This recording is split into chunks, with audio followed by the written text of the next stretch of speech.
Hi, I'm Carly from KickUp. We're a company working with school districts and PD providers across the country to leverage their professional learning data towards improving educator practice and understanding the impact of their professional learning.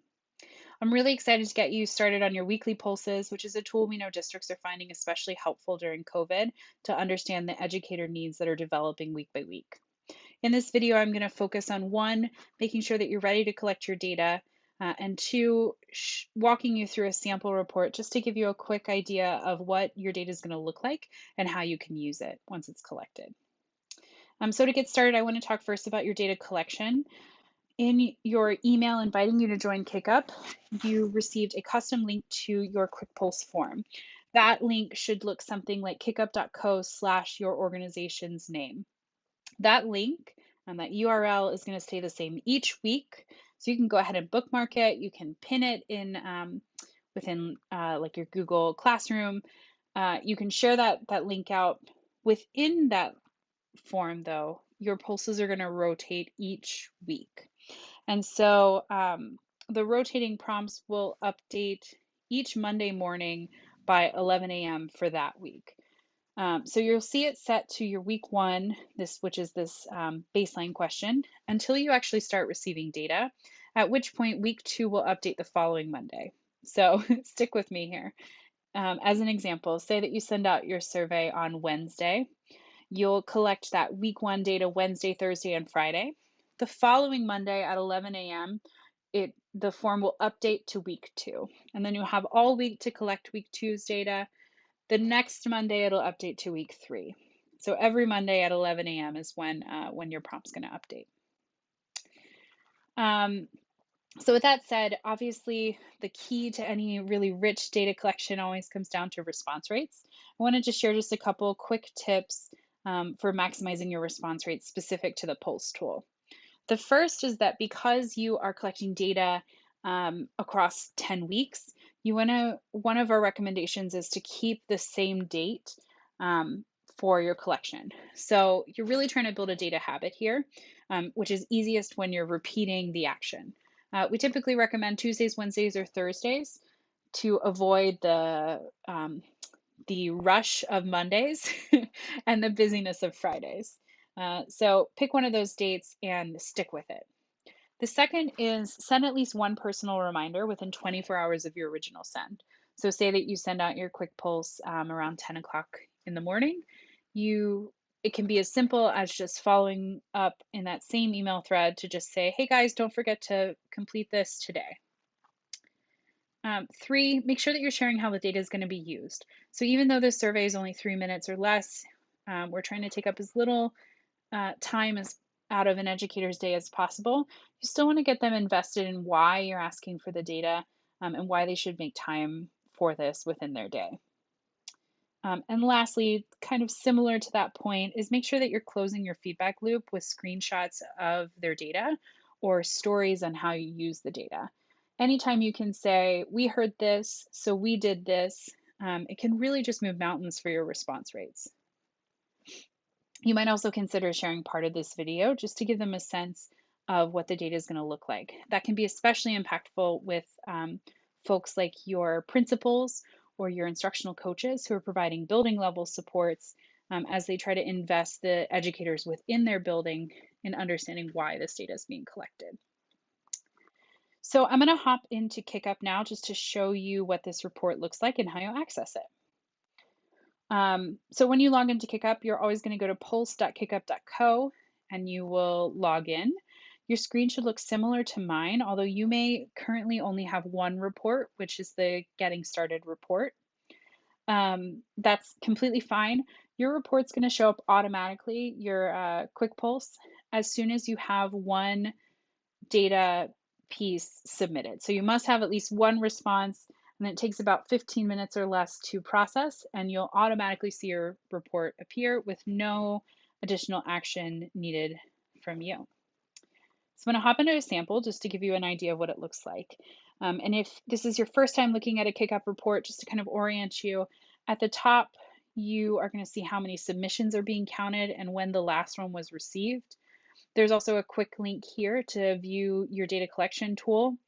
And then down here is really the nitty gritty of your report, this is where you'll see how your content is grouped, these different tabs up here. So I'm going to start with the first tab, which is the overview. And this overview just kind of gives you a sense of of the demographics behind your responses. So right now it starts off by default, grouped by school. One of the tips I would give you anytime you're in a KickUp dashboard is to play around with the group by tools to find trends. So within this one, I can see firstly that school one is submitting more than school two. That might be something I want to follow up with as I'm planning my reminders.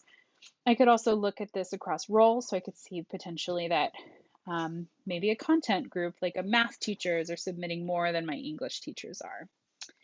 I could also see how this is progressing across weeks, so that if I'm seeing that my response rate is kind of dwindling towards the end of my 10 weeks, then I might want to try to re-engage people again to get it back up to my week one response totals.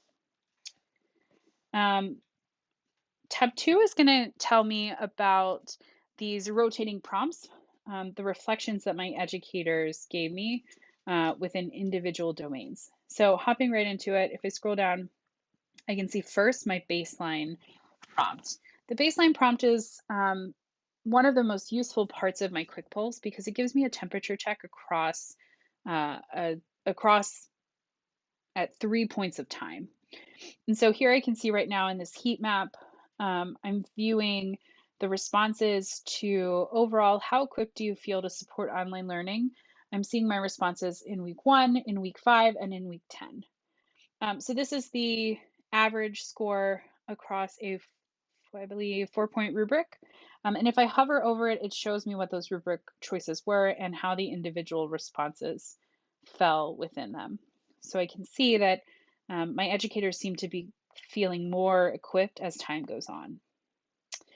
Within my heat map, I can also use this group by to sort differently. So instead of sorting across time, I could also choose to see in aggregate out of all of the responses I've received by school, who's feeling successful, who's feeling less successful, or I could do that by role as well. But right now, I just want to highlight that I'm seeing all of my responses. So this is across all 10 weeks. And if I instead want to know about a particular point in time, I can use this filter tool here to either choose a week that I want to limit it to. So maybe I actually just want to know in week 10 how successful my schools are feeling now going into the summer. And I can see that school one appears to feel a little bit more successful than school two, which might just be something that I want to get some exemplars from school one to help school two in the future. And I'm going to take this filter. I'm going to take this filter back off so I have all my data, but I also, as you can see, could filter it to school if I maybe want to share this with a specific principal, or to role. If I'm looking at my instructional coaches across subject matters, I could filter only down to data that's relevant to those different stakeholders. So if I scroll down just a little bit, I see second heat map, and this heat map has all of the virtual learning frameworks domains. So I can see even more indicators down here. And these are the ones that are rotating during those weeks. So right now I am, again, by default looking at school, but I can look within collaboration and communication. One of the things that catches my eye here is just the big difference here in terms of how successfully they feel they're communicating with families. This would be a really great thing to follow up with school two and see if they have any kind of practices they want to share with school one. And of course, all these group buys, so you could sort that in a couple different ways to see what other trends you can find. But for the sake of brevity, I'm going to hop into my third tab, which is about interests and also an open response. So we asked teachers to reflect on what instructional areas they want support on. Again, I'm looking at all of my data across all 10 weeks right now. And so I can see that the most consistent area of instructional area that people are asking for support in is around expectations for grading. If I click this drill in button, I can see who's saying that in case I wanted to do some kind of supports to follow up. I could maybe I can look at this and see which schools might need that group, that kind of support more than others. And then of course I could also filter. So maybe I only want to see what instructional areas are relevant by week 10, because certainly those probably are a little different than they were in week 1. I could use this filter to filter this widget as well. And then at the bottom here is an open response, which really can work wonders for telling me the why of the trends that I've seen above. And so here we've asked them to reflect on what barriers they're facing and how we can support them. I can actually sort through here to find keywords if I want and tag those words if I want a quick visual for how often that phrase is brought up.